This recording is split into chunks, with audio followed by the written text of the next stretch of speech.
Hello, all you positive heads out there. It's so good to be back with all you beautiful reflections of the one source consciousness that creates and animates all things. If you're new to this podcast, of course, we're super happy to have you here. And if you've been listening and enjoying for a while, I would be super grateful if you would please take a moment to give us a review on Apple Podcasts.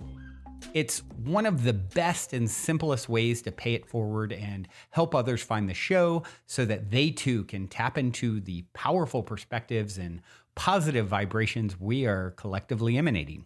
The other unique and magical way to share this show is by sending any friends you think would benefit from listening to this podcast our Game with the Universe link at positivehead.com/game.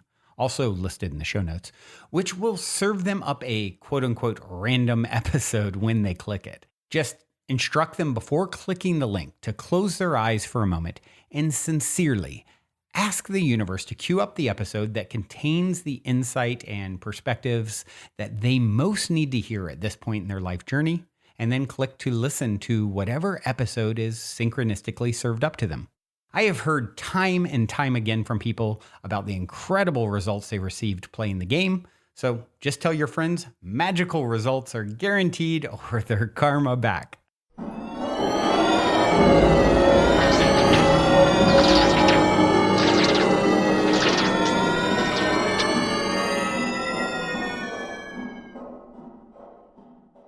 All right, all you positive heads, welcome back to me. Welcome back to you.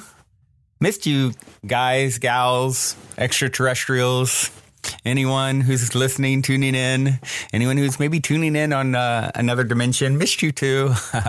It's been a few days. I've been away in northern Nevada. I was digging for opals actually at the Peacock Opal Mine, and took my nephew. It was for his high school graduation. My brother and myself gifted him a trip, and so we made it a little family trip with my son and dad and brother-in-law, etc. And it was a really, really good time. Found some opals, not huge opals, but some little opals. And it was, it was cool. First time I ever done anything like that. I think I would do it again, and maybe even dig for some different types of rocks, gems, etc. So yeah, I understand that Erica, Miss did an amazing job while I was gone.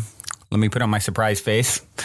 I knew she would. So appreciate you, Erica, for holding down the fort and steering the ship while I was away. And I'm just really, really happy to be back. It's great to get a break like that, not recording for like a week. And it gives me the perspective, on how wonderful it is to have this opportunity to connect and share with you all in this way. And of course, you get a little mix up as well. It's always good to have some fresh insight and voices and perspective, and a lot of divine feminine running the show with Alexa as well on Fridays for the last week. And so, yeah, super cool. All right. So, what did I learn? What did I take away? What, as I typically do, what's bubbling up for me? And, what was something that really had a big impact on me since we've connected last was listening on the trip, and I'm almost done with it. I'm probably 2/3 done with the book by Michael Singer, The Surrender Experiment. And you guys have heard me talking about The Untethered Soul for a while, his other book. I think he's got a few actually, but those are the two biggest ones. And that one, I listened to most of it in the past and haven't finished it. This one is more like his life story. And it's such a powerful story and lesson that is shared throughout. And I want to give a sort of a rundown of what it's about. And of course, some of you may want to go out and actually read or listen to the book in full. But before I do that, I would like to take a moment to read a review on iTunes. You guys know I love my iTunes reviews. Not only do they help us to reach new people, but certainly help to fuel my fire to continue this labor of love. So This one came in by Shelly in MS. Oh, wow. It looks like normally I have them pretty queued up, where people leave reviews. And for the last few weeks, people haven't been leaving too many reviews. And the next one queued up, there's only one left. And it's like a 1-star bad review. And I've had a few, it's almost what looks like 907 total reviews. And most all of them are 5-star, some others sprinkled in there and a few 1-stars. But normally they don't actually leave what their thoughts are. They just star it without writing anything.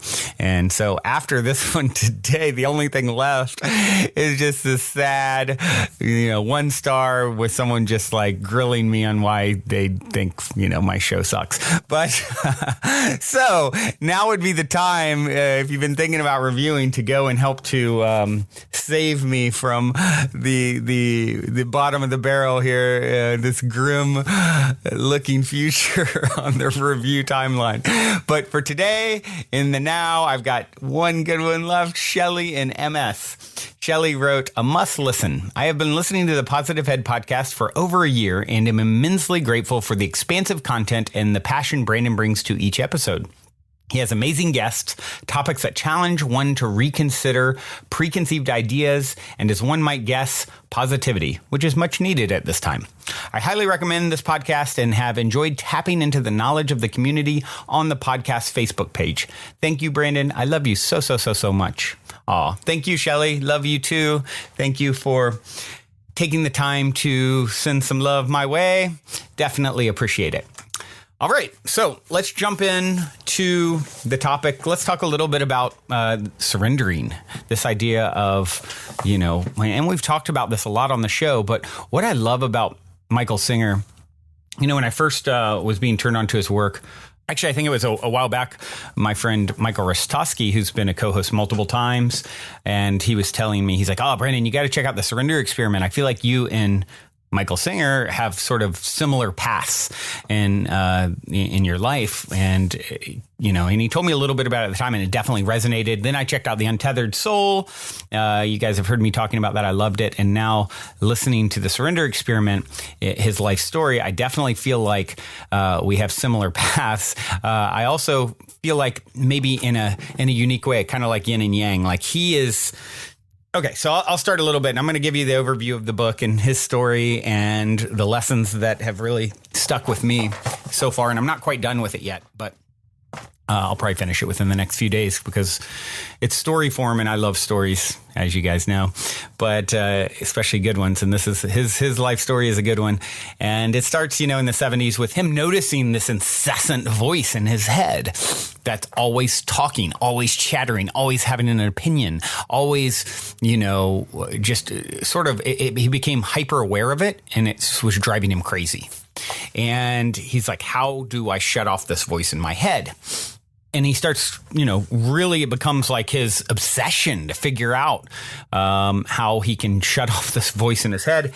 And ultimately, he ends up finding a book, The 3 Pillars of Zen, and he starts meditating, and he ends up having like a sort of a breakthrough experience where he, goes into this place of, divine silence and peace and ecstasy and bliss. And he just, one day he decides he's going to sit down on a tree, and he's not leaving until he becomes enlightened, he says. And he has this powerful experience, and it's like a huge breakthrough for him. And so then now he's, the book starts off him, realizing this voice. He wants to get away from this incessant voice in his head. He finds a way to do that. Then he becomes sort of obsessed with the idea of staying in that state. He basically, this guy's fascinating. I mean, in some ways our paths seem very aligned with business stuff and everything else I'll touch on in a minute, but in other ways we're quite different. I mean, this guy really wanted to throw off. I'm someone who's wanted to like do all the things and sort of have so much life experience. He, on the other end, is like, I don't want anything to do with anything other than being in this meditative, blissful state I found. Right. And he was very young, in his early 20s. This is going back into like around 1970 ish, when all this was beginning for him.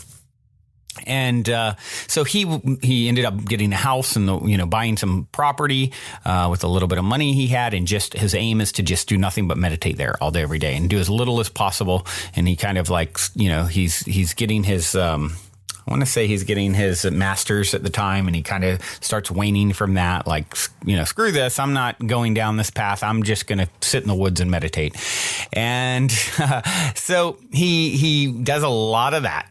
And what ends up happening ultimately is he realizes at some point that things are starting to bubble up for him, like things that want to come into and disrupt his meditation time, like them wanting him to teach at the local community college, and people and just keep coming into his field that are sort of trying to pull him away from that. And he has a realization that, if he just is resisting whatever it is that they're talking about, like, no, I'm going to meditate, in at my house. I don't care about this. I don't care about money. The guy didn't care about any material, anything. And then he realized, hold on, I'm listening to this voice in my head again. It's like it's steering the ship. It's telling me that I just want to meditate. And, and he comes to this point where he realizes, well, what if the path is really to just surrender to, to everything? And I can't remember, once again, this is just sort of like a high level recounting of what the book is about. Definitely recommend going to read it or listen to it for the full, download. But, I think it was maybe the autobiography of a yogi, which helped him with this piece of his realization. Like, me wanting to just go meditate is listening to that voice. The voice is telling me, no, don't do this thing that this person is trying to pull on me to do.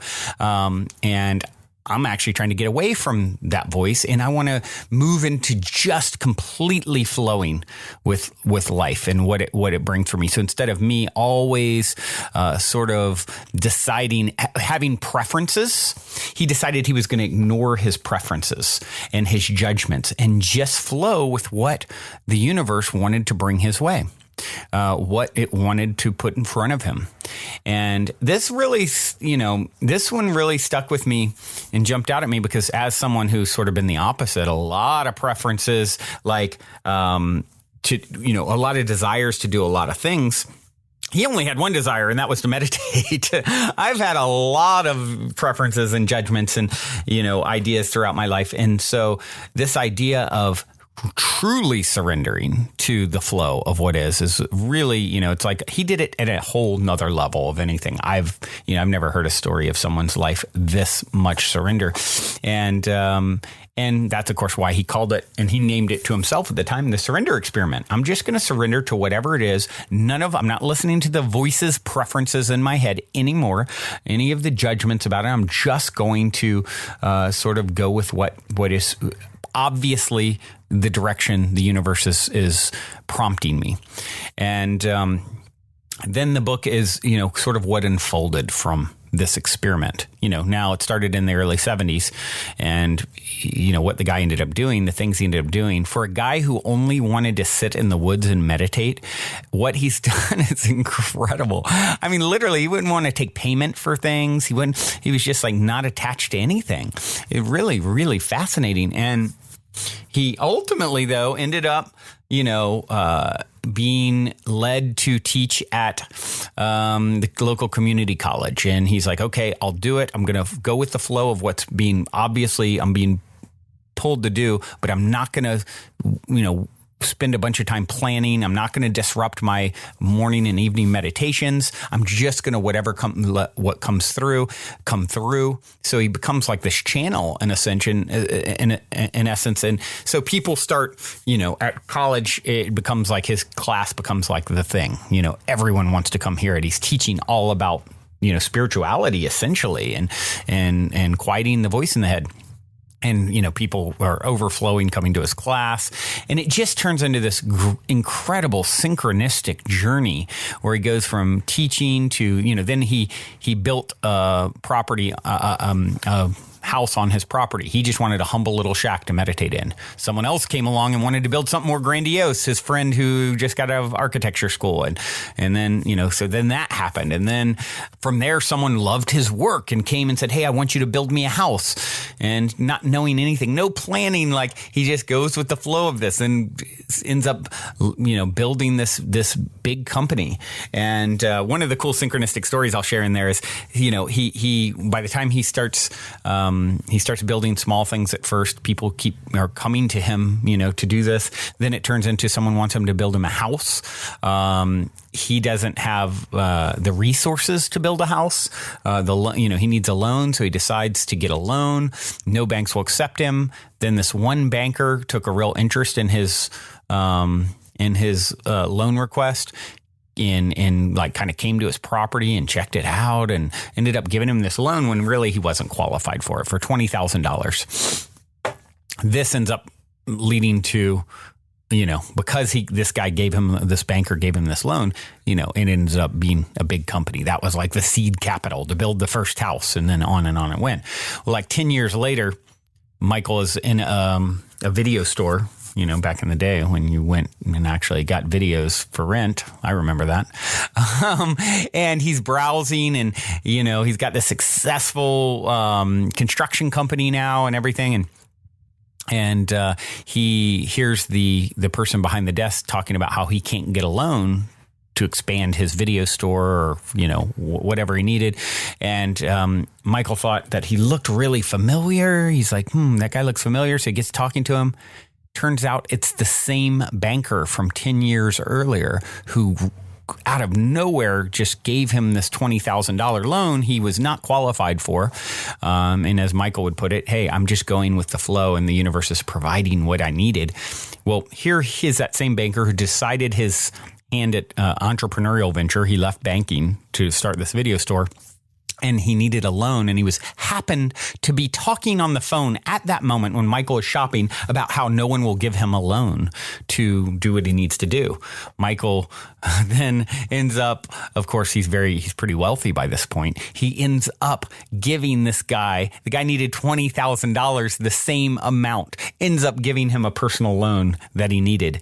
I mean, what are the chances? He's in the store. It's the same guy, and the guy's on the phone talking about how he needs a loan. It just like crazy synchronicity after synchronicity as he just makes this lifelong commitment to ignoring his own preferences and judgments and just flowing with what is obviously the direction he's meant to go. From there, it went to a software company.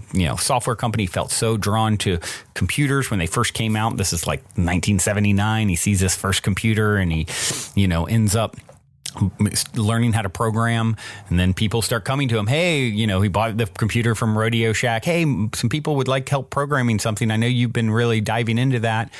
He ends up writing bigger and bigger and bigger programs. One of the biggest, the program for medical and insurance billing ended up being written by him in the middle of the woods with people like in this totally unconventional way, and becomes this huge, company worth hundreds and hundreds of millions of dollars. And everything from him just doing flowing and putting his whole heart into everything that he did. And what he said he finally realized early on, there was all this inner turmoil. I just want to cut off the outside world and meditate. And he realized everything becomes a meditation. When you put your whole heart and soul and you just follow where life is taking you, and you do it with your whole heart. And you guys have heard me talk about it before, where I've had, sort of mixed feelings about some of the, my travel company, the entrepreneurial venture that is this incredible opportunity, growing a lot and all these things, but yet it pulls me away from doing more work in this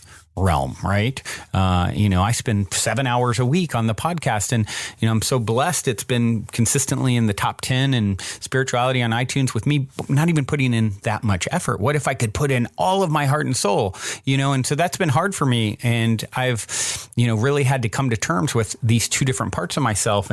And so this book has really helped me to realize, no, the universe has made it very apparent it wants me to do this other project. And yes, there will be a time for me to exit. But until then, putting 100% of my heart and soul into it, having mixed vibration is never the answer, right? And so this is a guy who's juggling lots of things because very similar to me, because the universe is bringing lots of things to him. And so I just loved hearing this story because it did really resonate with me in that way. And what the biggest takeaway is how peaceful is it to approach your life in a way where you're no longer so concerned with your own preferences and judgments, and more of what is the universe making it obvious that is a direction for me to go, right? Before we continue on with today's episode, for those of you interested in getting more fantastic fungi in your life, I want to take a quick moment to tell you about a friend of mine's brand new company, The Great Mother. Recently, I have been drinking the Great Mother's superfood mushroom coffee alternative called Ritual, as well as regularly taking their awesome Ally microdoses, and I am truly loving both.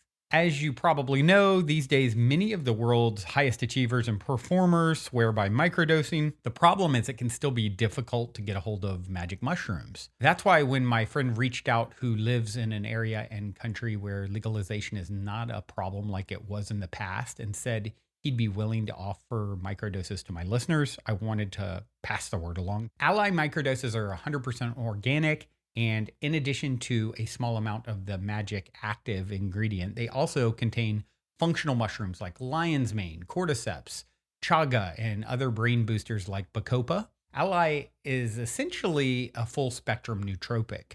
And of course, the coffee alternative Ritual doesn't contain magic mushrooms, but it has an array of the best organic functional mushrooms in the world. And, with functional mushrooms, it's really important to get them from the highest integrity sources. And whereas some other highly popular mushroom coffee alternatives on the market only contain a few varieties of functional mushrooms in their actual ingredients, Ritual has 7. Not only does it contain more types, it also contains 3 to 4 times the amount that the big brands have in each serving.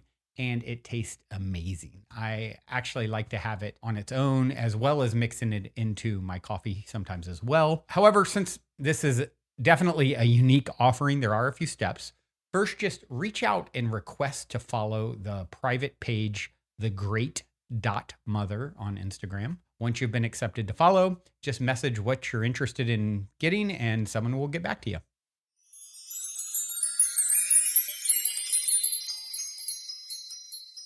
I think and then you think about this idea of, having desires and with loose expectation. We talk about that a lot on the show. So really the dance becomes between preferences are going to rise at times, right? I think the real dance becomes between your preferences and finding the flow both, because you have some things where there's a preference that arises. But if you have a preference, in his case, it was always if he was having a preference against something that wanted to happen, like someone insisting that he teach at the school, which then, by the way, led to all these other great things. Someone insisting that he build a house when he was resistant to it. No, I just want to go meditate. But he had learned to stop listening to that voice of why not, and just saying, okay, this is obviously a direction that it's under conditions that are like sort of uncanny that this is coming up. And that's the times when he would ignore his own preferences and just go with what was being presented to him. And, it moves from, instead of creating your life so much, just allowing it to be done for you. And I think that's a powerful place for us all to move into. If I can stop all the inner turmoil in regards to, should I do this? Should I do that? What is the universe showing me that I should be doing? What is naturally being brought to me? That it's obvious, even if maybe I have some ego level preference against it, but it's obvious that it's being brought to me. I think there's a certain chord in his story. There's a certain chord, where he's like, okay, I can see that this is like, this is wanting to happen through me. And I don't really know why. And really, it's not even my preference to do it, but I'm now going to do it with my whole heart, mind, body, spirit. And then all these great gifts come up. So It doesn't mean if something comes to you that feels way out of alignment and seems like that you should then say, oh, well, this guy told me I should go jump off a cliff right now, so I'm going to do it. And, so I think that the dance comes between, really feeling into what is being brought up in front of me and how much does it feel like, this seems, there's almost like when something's meant to happen, it's almost like a natural, unnatural flow to it. Like, hold on, this seems out of left field that this person all of a sudden called me and wants me to go to Tahiti.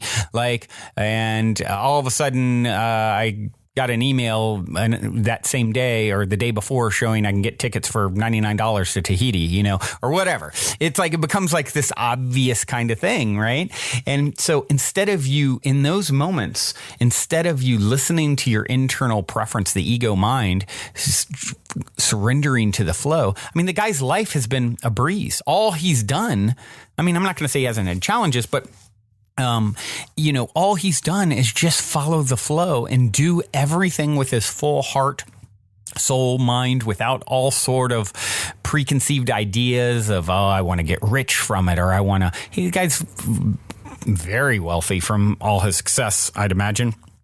But it's never was even a concern for him. He's actually took all that money and invested it back into his land, which turned into his nonprofit organization that he actually founded in 75 on his land, Temple of the Universe. And it turned into this established yoga and meditation center. And that was a part of the journey too, where all these big yogi famous teachers would come through and he was facilitating that. And just for a guy who didn't want to really do anything except for sit in the woods and meditate, the amount of things that were brought to him and that he made it a game to just flow with, it's an incredible way to approach life and a magical way to approach life. And so I know there's so many of you out there, just unsure. It's something that we can all relate to, right? This idea of, I don't know which direction to go next. What is life trying to tell me? Where do I want to go? I have one foot in this and one foot in that. And working this job, but I really want to be doing this. And this is something that a lot of us have, I hear this as a recurring theme over and over and over again between friends, listeners, all kinds of people. And if you take this guy's approach and just say, hold on, I'm going to stop with all these preferences about, I have a preference to go do this, but really my life circumstances got me doing this other thing. It's that resistance that actually keeps you in that other thing, oftentimes, right? All the time. What you resist is always going to persist. So, what he was doing was just saying, hey, my preference isn't to go become a builder, but I'm going to become a builder. My preference isn't to become a software developer, but I'm going to do that. And each time they turn into these flourishing, amazing projects, right? And so if you can just say, hey, where you are now, I'm just going to completely surrender to it because you're there. Right. And it is the stream has taken you there somehow, way, shape or form, maybe in a different way than he ended up. But it doesn't really matter. What matters is now. Right. How are you going to navigate on a go forward? Are you going to keep kicking and screaming? My preferences, or maybe you now take and do the same experiment of surrender. Maybe there is a higher self, a higher force, an expanded version of myself that is bringing things to me. And my preferences have constantly had me at turmoil with what the universe wants to do through me and what my ego level preference is based off of minimal visibility into the grander scheme, because that's what would always happen. He had no visibility into what the implications of some of these small things were and where they led was like the synchronicity that unfolded because it started ignoring his preferences and going with what obviously wanted to flow is incredible. And how simple it made his decisions. He's like, every time something would come up, I'd see my preference. No, I don't want to do that. And then he trained himself though. Okay. But it's obvious the circumstances here. This is what life wants to do through me and where it wants to take me. And then he was always very glad it did. And he didn't listen. So to that small voice in his head, rallying against the flow of the entire universe. And So that's really today. And what I want to talk about and what I want to leave with you is, for me, it brought great comfort hearing his path as someone who has had some of that inner turmoil about, hold on, I want to do more of this sort of work. But yet the universe has taken me in this direction. And I've been doing that in my own way anyway, finding the peace with it and knowing that there will come a time when I can do more of this type of work and, of the docuseries I want to do and whatever else comes up. That's related to consciousness and spreading awareness and, helping to elevate myself and others. There will be plenty of time for that. And in the meantime, other projects have so many gifts that I'm working on. And so why resist where the universe is wanting me to go? That's just a torturous way to navigate reality. And of course, by accepting things, that's how we move through them too, right? So that's what I would leave you with today. I will leave you with today is just from this moment forward, I strongly encourage you to just surrender to the flow and say to higher self, okay, I get it now. You're going to just show me whatever in what you show me is the path to go may not necessarily be my ego level decision, right? The voice in my head, the incessant preference being the incessant preference voice that won't shut the hell up is chattering about what it wants and what it thinks and all those things. But I'm going to look deeper and see and trust the flow and let it take me where it will take you to the greatest and greatest version of yourself effortlessly, so much more effortlessly than trying to force anything through your narrow perspective on how to do it. And that's really the lesson in all of this in his life and that he's sharing with all of us. And I'm so grateful for it. It really makes it easy to know that we can just float, right? You can literally learn from this moment forward to just float and trust and watch the magic unfold as things float to you that are meant for you. And your job isn't so much as to architect it as it is to experience it. Right. And I believe that is the dance with our higher self, right? That we are here to experience. It is there to help bring the right circumstances, things, people, events at the right time. And when we're in this state of receptivity and flow, it makes it way, way easier for our higher self to deal with its human. And your higher self is probably doing jumping jacks that you're listening to this episode because it's like, finally, we can get there, without this little voice that's always resisting and trying to take you a different direction. So yeah, let's do it. I'm doing it. I feel so good. Makes my day really easy. I don't really need to force anything. I'm just going to flow with where it wants to take me. And I have utter trust. And you should too, because you are infinitely loved and supported. I infinitely love and support you. Thank you for being. I do have a song to leave you with. This song is Float Up by the lovely Alyssa Rose, who actually is a friend. And we've been talking for some time of having her on to co-host. This is off her new album, Breath and Bones. And it would be lovely to have her on. We've talked about her coming on to co-host and maybe do an acoustic song at the end. So that would be cool to have something live, huh? So, Oh, you know what? One other thing before I do leave that I just remembered, for any of you guys in the Los Angeles area and are looking for something to do on Halloween, co-host Christopher Jackson, my good friend, has an event, Abundance, Neverland Halloween in Los Angeles on October 26th. So if you use promo code POSITIVEHEAD, all one word, at theticketferry.com, you get a discount. So I'm going to be there. I'd love to see any of your bright, shiny, happy faces that are in the LA area. And otherwise, this is Alyssa Rose, Float Up, from her new album, Breath and Bones. Till next time, float on. Love you all so, so much.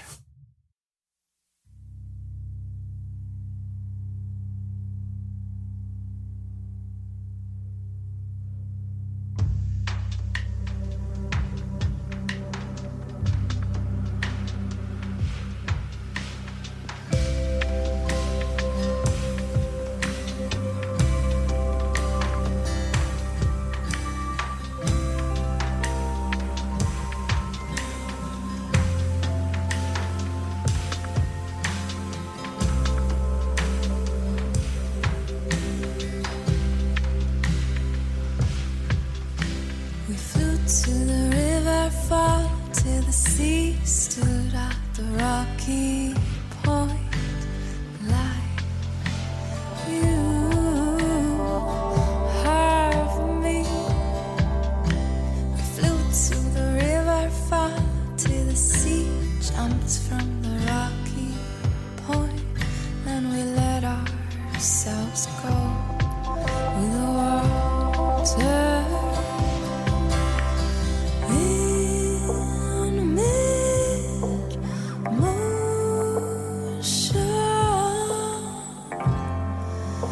time stands still, taken by the ocean.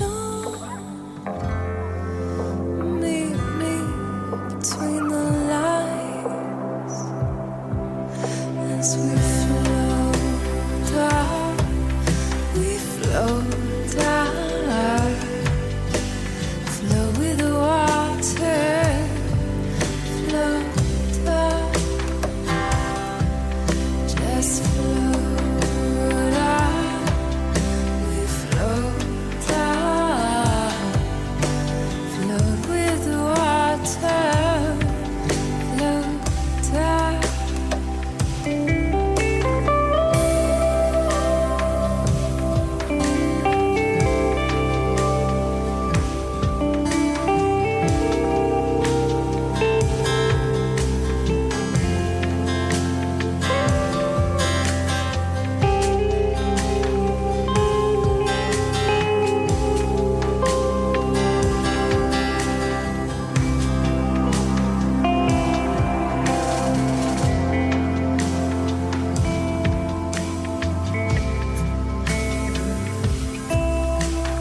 Yellow sky, red sunrise, blue milk tides.